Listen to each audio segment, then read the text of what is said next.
Good morning, welcome back to basevan.com. So we've got a Peugeot Boxer St John's ambulance on the ramp. Now about a year ago we must have had about 15 of these in stock at one point. Probably in total we must have had upwards of 20. All sort of 14, 13 reg pre-ad blue 2.2 examples.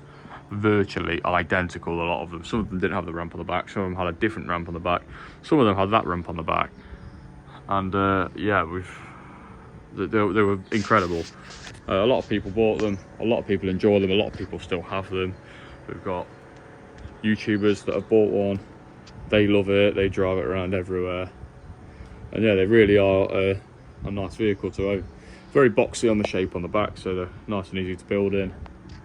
And obviously you've got the typical St John's maintenance that comes with them. A lot of those vehicles that we sold before, they were upwards of 140, 150,000 miles, even as high as 190. This one's on 118,000 miles, so it's lower mileage than the ones we've had before. So yeah, really nice on the bodywork actually. They're occasionally pretty rough on the body, some of them were. This one's really nice. So we'll start with the rubber. On the front you've got 2019 Michelins. I've gone through the recent MOTs and I've figured out these probably done about 20,000 miles. Tyres, actual tread itself is still good, it's not perishing. Probably proves why it's worth putting your money in good tyres rather than your budget, so you're going to get for about half the price, because they'll last half as long. That's one's on the back, on the front even. Go over to the back and you've got 2021 Continental on the rear.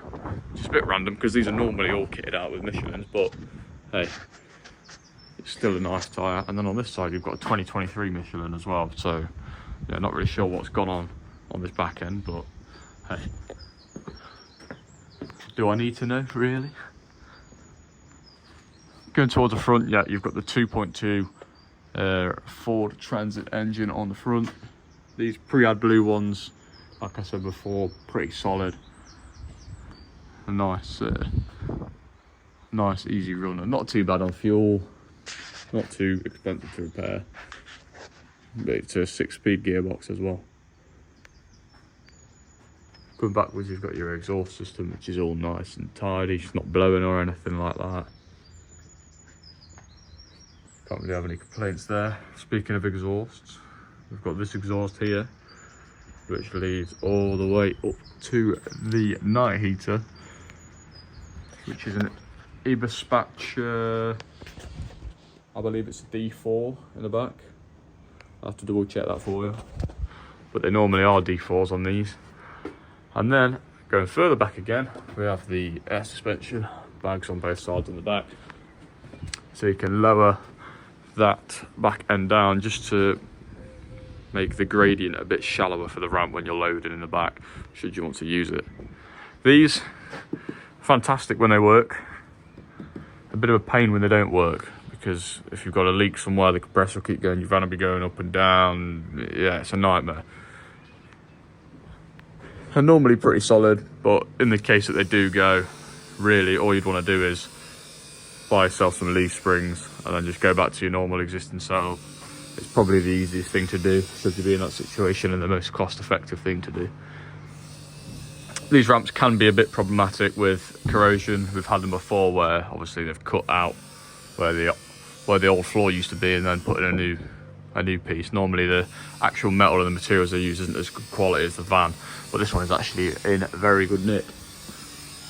We'll go underneath and we'll just see some surface corrosion over here in a lot of areas. My initial thing when I first took a peek under this was, yeah, okay, it's solid, but probably wants an underseal.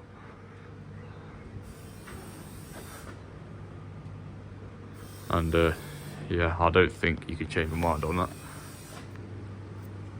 Whether you'd want us to do it or whether you'd want you to do it is totally up to you.